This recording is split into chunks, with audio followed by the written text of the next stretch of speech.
Áudio News. Manchetes, comentários, opiniões. Revista Oeste. Moraes vê conexão entre 8 de janeiro e caso Roberto Jefferson. Deputado relembra quando a esquerda invadiu o Congresso Nacional. Britânicos planejam barrar JBS na Bolsa de Nova York. Estudantes israelenses usam inteligência artificial para mudar vídeos antissemitas em conteúdo pró-Israel. Desembargador aposentado quer afastamento de Moraes dos processos do 8 de janeiro. Ives Gandra, com Lula, contas públicas estão cada vez piores. Desoneração, Marinho fala em correção de rumos. Lista de Epstein, Clinton descansa em resort de luxo no México em meio a escândalo. Lira, Calheiros e 15 governadores não compareceram a evento do 8 de janeiro, veja lista atualizada. Governo Lula ignorou órgãos técnicos ao destinar 20 bilhões de reais à poupança para o ensino médio. Novo vai ao STF contra a medida do governo Lula que revoga desoneração. Folha critica Lula e Moraes por discursos a favor de regulação das redes sociais. Hamas pede a países árabes que lhe forneçam armas para a guerra contra Israel. Enem dos concursos públicos abre edital hoje, confira próximas datas.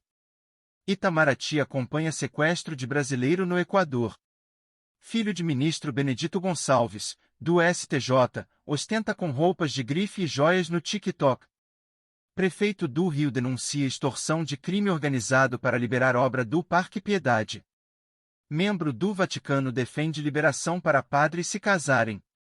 Marta Suplicy pede demissão a Ricardo Nunes para compor chapa de bolos nas eleições de São Paulo. Polícia prende criminosos que invadiram canal de TV no Equador. Quem é Fito, líder da maior facção criminosa do Equador? Ana Hickman entrega filho a Alexandre Correia. EBC contrata influenciador da MYND8 por R$18 mil, ele é amigo de Janja. Los Choneros, quem é a gangue que aterroriza o Equador? Houthi, aliado do Hamas e do Irã faz maior ataque aéreo no Mar Vermelho. Com rombo de R$114 bilhões, governo Lula vai distribuir passagens de avião. Conexão política. Folha de São Paulo diz que Moraes e Lula ameaçam direitos no Brasil, ataque à liberdade. Blog Generalidades. Sem agricultores, não há alimentos, prateleiras vazias. É assim que se age em um regime totalitário. Mega ricos estão expulsando milionários da Vila Bunker dos bilionários. Jordan Peterson. Ninguém sensato acredita em nada que a ONU afirma. Marcelo Bretas. Para quem já está cansado de ver malfeitores ostentarem uma efêmera prosperidade e uma falsa felicidade, valiosa será a leitura do capítulo 73 do livro de Salmos. Paula Smith. O governo Lula é a elevação das elites mais incultas, uma confraria de gente vulgar obcecada por sinais de riqueza, praticantes do fetichismo grotesco de expor trouxas à obscenidade do enriquecimento rápido, fácil, desonesto. Jorge Serrão. É brinquedo, não. Apavorante a quantidade de jovens brasileiros metidos com o crime organizado. Essa galera tem o futuro comprometido e compromete o futuro do Brasil. Tudo fruto da impunidade e da injustiça. A esquerdalha ainda promove a bandidolatria que beneficia infratores. João Luiz Mauad. Correto editorial da FSP. Parece que, finalmente, começam a entender que a censura que pretendem nos impor não ficará restrita às redes sociais. Afinal, quem não tem memória curta sabe da velha obsessão de Lula pela regulação da imprensa. Paulo Cogos. A competição de mercado se dá quando empresas buscam produzir mais, melhor e mais barato. A ESG é a proibição de produzir mais, melhor e mais barato. É um esquema de monopólio junto com engenharia social, 2 em 1 a favor do sistema e contra o povo. Desiree Rugani. O jornal Al-Akar informa. Israel informou o Egito diretamente através dos americanos que suspeita que o contrabando de armas do território egípcio para a faixa de Gaza continua. A IDF não confiam em ninguém e são forçadas a agir para garantir que não haja túneis implantados entre a faixa de Gaza e o Egito. As fontes revelaram que as forças especiais das FDI realizam extensas operações de inteligência no deserto do Sinai, no Sudão e na Líbia, com base em estimativas de que os líderes do Hamas podem deslocar-se com os sequestrados para o Egito e de lá para outros locais da região, como o Líbano e o Irão. Cissa Bailey. Lembram quando em algumas lives eu falei sobre os RICO crimes? Expliquei que eram sobre formação de quadrilha e como isto funciona por aqui. Então, está ficando cada vez mais claro que funcionários do governo federal, de Distrito de Colômbia, de Nova York e da Geórgia estão se unindo para cometer diversos crimes contra o Trump, para que ele não seja eleito. Tudo sob as bênçãos do DOJ, Departamento de Justiça. Ontem houve uma reportagem que mostrava que a promotora de Fulton County, aquela que entrou com processo contra o Trump, o Rudy, a Powell e diversos outros, contratou seu namorado para ajudá-la na preparação do caso. Ela pagou a ele 700k. Isto é ilegal, além de imoral. Que sejam todos presos. Priscila Costa. Sabe o que é ser um teórico da conspiração? É saber que nesse momento a Alemanha está completamente paralisada por protesto de agricultores. É saber que autoridades americanas estão sendo expostas na lista de pedófilos do Epstein. É saber que agora facções estão promovendo o terror no Equador e fazendo a população refém. É saber de tudo isso em um país em que o jornalismo está calado e a população está no Netflix, no futebol e no BBB. Leandro Ruschel. A onda totalitária não ocorre apenas no Brasil. O Canadá está se transformando numa ditadura nas mãos do globalista Fidelzinho Trudeau. Um repórter da Rebel News foi preso por simplesmente fazer perguntas à vice-primeira-ministra e ministra das Finanças, Chrystia Freeland. Um segurança ficou na frente do repórter enquanto ele caminhava, e prendeu ele sob argumento que teria ocorrido uma agressão ao segurança. Tudo foi gravado, e fica evidente a arbitrariedade. Chrystia Freeland é umbilicalmente ligada ao Fórum Econômico Mundial, e foi a grande arquiteta da decretação da lei marcial que permitiu ao regime desmantelar os protestos do chamado Comboio da Liberdade, contra os lockdowns e outras medidas draconianas em curso, durante a pandemia. Na repressão, o direito ao protesto foi abolido, e centenas de pessoas foram presas. Milhares tiveram contas bancárias bloqueadas. A esquerda no mundo inteiro adotou uma postura de imposição do seu projeto à força, através da censura e da perseguição aos seus opositores, criando regimes totalitários. E eles ainda têm a cara de pau de acusar a direita de fazer tudo o que eles estão fazendo.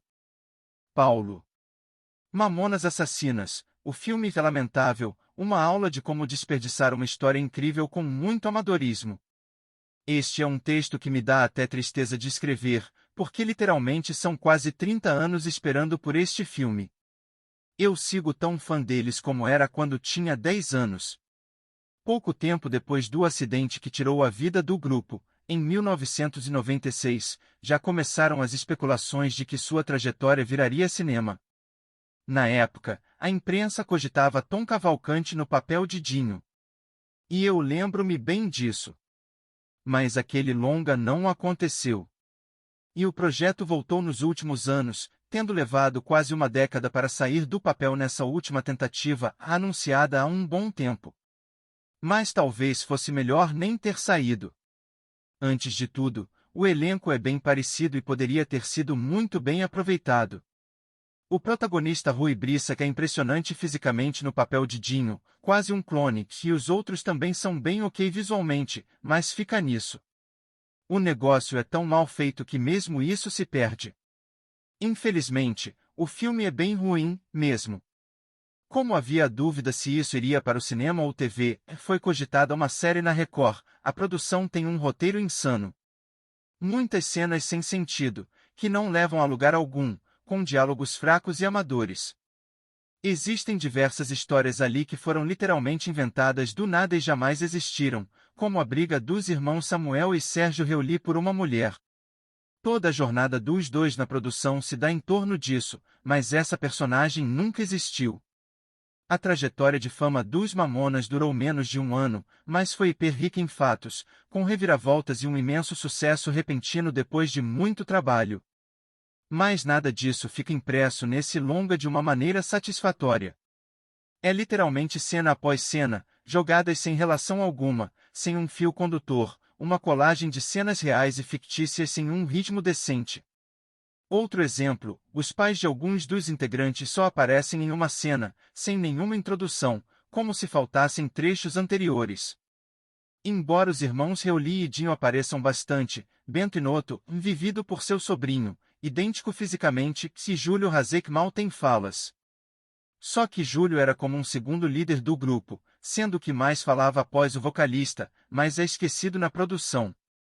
O roteiro é tão amador que, ao invés de deixar o clímax do discurso em Guarulhos para o final, abre o filme com exatamente essa situação. E depois a repete no fim, tirando todo o impacto desse momento, que foi muito emocionante na vida real. E por falar em repetição, toda cena de show é feita no mesmo palco, seja em que momento da trama for.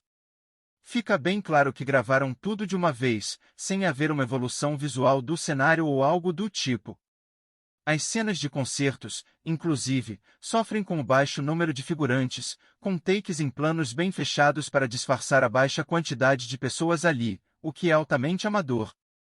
A produção chega a repetir takes de filas de show algumas vezes, mostrando os mesmos fãs com os mesmos cartazes em diferentes situações. E o que dizer de transições que parecem um menu de DVD, com caricaturas dos músicos para mostrar o progresso da carreira? E outra, nenhuma apresentação deles na TV é mostrada, só mencionam que eles vão para o Gugu, mas nada disso aparece. A parte musical também é prejudicada, as músicas foram regravadas, mas não como Hollywood faz, misturando a voz do músico original com o ator. Então fica claro que não são os Mamonas cantando.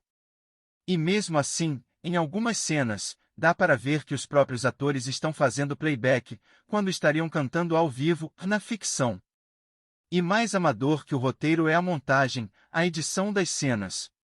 Totalmente truncada, existem takes que contradizem as tomadas anteriores, mudando a posição de atores, pulando, deixando bem claro que aquilo foi filmado em outro momento. A direção de arte também é bem pobre, com uma ambientação muito fraca dos anos 90. Dá para ver figurantes com figurinos atuais, por exemplo. Assim como aparelhos de TV, por exemplo, produzidos depois de 1996. Existiu o esforço de usarem alguns objetos dos Mamonas reais, mas isso se perde em tanta coisa mal feita. Na cena final, onde eles embarcam para a última viagem, a produção teve a coragem de gravar na rua em frente à cerca de um aeroporto, deixando bem claro que não pagaram para filmar lá dentro. E mesmo a morte do grupo, que parou o Brasil, não tem impacto no longa, não é mostrada nenhuma imagem real do velório, por exemplo, que serviria para ambientar o espectador e mostrar como aquilo foi real. Enfim, a produção é uma lista de amadorismo, um atrás do outro, desperdiçando uma das histórias mais incríveis de nossa cultura. O cinema brasileiro é muito capaz de produzir cinebiografias decentes. Dois Filhos de Francisco Vive Mussum, o filme são ótimos exemplos. Mas o longa passa muito longe disso, conseguindo ser pior que a tragédia O Rei da TV, série que adapta porcamente a vida de Silvio Santos. Faltou expertise, faltou roteiro, faltou produção e investimento. E por mais que critique a Globo, reconheço perfeitamente que esse filme seria muito melhor se fosse feito pela Globo Filmes. Nenhum desses problemas aconteceria, e, se fosse para ter cara de novela, pelo menos seria algo bem feito. E a emissora já fez isso, no especial Por Toda a Minha Vida, disponível no YouTube. Pelo menos não deturparam a história dos falecidos com politicamente correto, ou os acusando de preconceito ou alguma loucura do tipo. O que, hoje em dia, já é bom o suficiente para que um filme seja assistido. Mas não deveria ser assim, isso não deveria bastar. Fãs podem querer ver no cinema para prestigiar a memória do grupo, assim como fiz. Mas os Mamonas mereciam mais. Muito mais. André S. Barreto. O comentário dele é sobre o jogador Endrick, visto bem vestido em um aeroporto. Será que teremos um jogador de futebol da primeira prateleira que não se comporta como favelado, mesmo sendo bilionário? Espero que sim. quando comparamos com Messi ou CR7 não gostam, pois são estrangeiros. Um brasileiro que não é um favelado mental e comportamental é 10.